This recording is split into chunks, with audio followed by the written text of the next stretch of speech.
I know you like to travel, and what has been some of your? Why don't you just give us a little bit about you? Tell us a little bit about yourself, and what is one of your favorite places to travel to? Favorite places to travel, and out of all the places that I've gone around, is Crete is one of the ones that's kept its culture. They haven't bought into the commercialization and the tourism as much. It's important to go out and not just see the world. Important to learn the cultures and meet the people, and to open the mind. It's so easy these days with technology to just get stuck in bubbles, Yeah. and live your life in a bubble in your comfort zone. And you say, yeah, next year I'm going to go do something. Next year I'm going to go do something.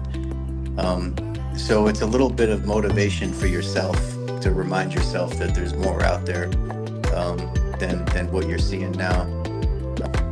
And I had done a YouTube video the year prior when we were there of the Benagil Beach Cave, which is this really nice cave in Portugal. There's a beach, and then you can swim around the rocks, or you can use a floaty like I did, because I can't swim like the kids. They're like fishes. I swim like a rock. So I used the little floaty. But anyway, to go inside this amazing beach cave and look at it, put that on the channel.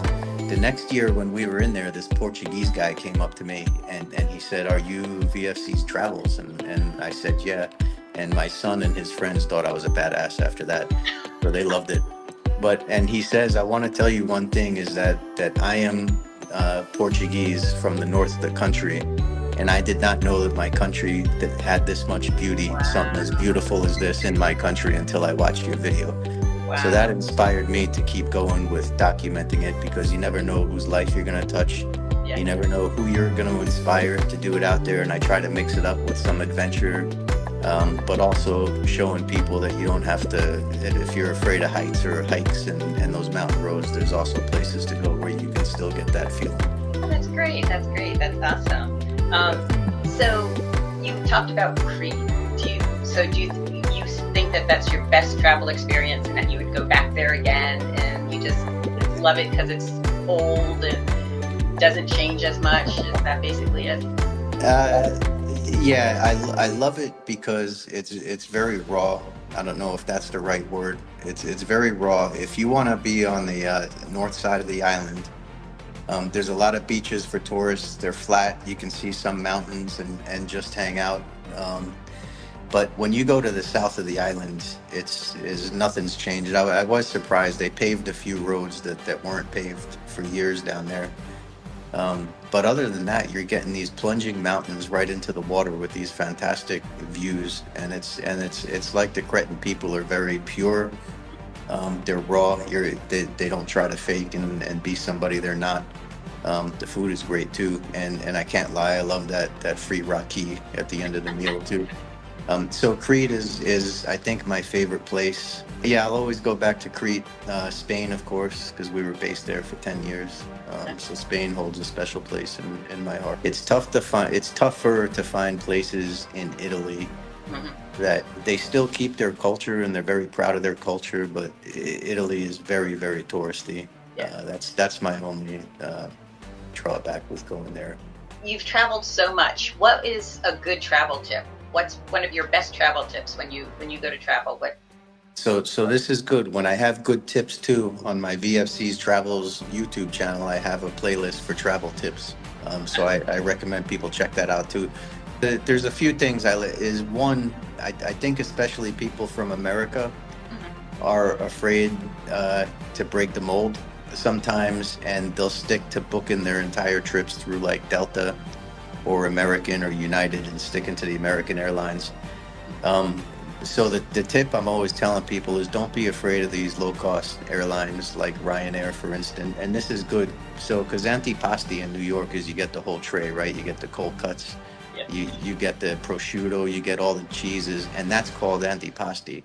But antipasti actually means before the meal, so it means appetizer. So when you go to Italy and you order antipasti, and the waiter looks at you like you're nuts and says, "Which one?" And they're like, "Antipasti." No, which antipasti? So it's a funny dynamic. That's one thing too, is just learning a little bit about the culture, right? Just having an idea. So I think another thing about Italy and eating is they have the different courses, whereas you have your pasta is just a course, and your meats are just a course. And here, pasta and you go to Olive Garden, you get the chicken parmesan with the pasta, and that's not necessarily how it's served when you go to Italy. So just being aware of other people's culture and being accepting of it. And let's not use Olive Garden in any conversation about Italian food, please. Okay. But and then the last travel tip I like to remind people is that American Express in Europe, they say don't leave home without it, but you leave home without American Express in Europe because so many places don't take it. That's true. So make sure you got a Visa and MasterCard out there. Yeah. I wondered. Oh, I didn't even think about that. I haven't even thought about American Express. So it's good that you brought that up. There's so much division and hatred in the world today, and I think traveling breaks through a lot of those barriers to sit down and understand people from different countries, cultures, understand their experiences, being willing to put yourself in their shoes, and like I was saying, eat the foods that they eat, walk the roads that they eat. It opens the mind to a point that breaks down the barriers and find common ground. I think that's my favorite part of it is the diversity and meeting people and understanding how the world works.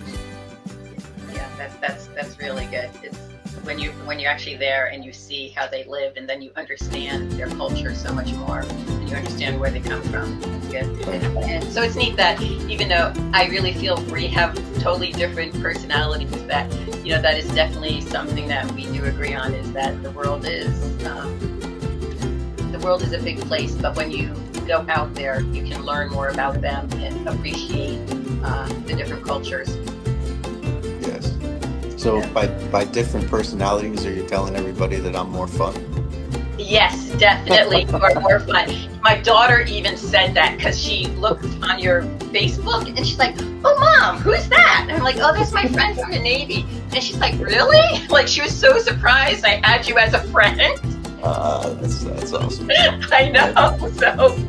So it's like, yeah. He's like your Aunt Kitty, my sister. She's like your Aunt Kitty. He's like your Aunt Kitty. Always just having fun and drinking and enjoying himself. Nice. So, no life like the good life. That's what I like to say. Exactly. And that's nice. Okay. Well, I want to thank you for being on, and I look forward to next week when we have more travel tips for people. Yes. Thanks, Remy. Great chatting. All right. Cheers. Bye-bye. Bye. Imagined.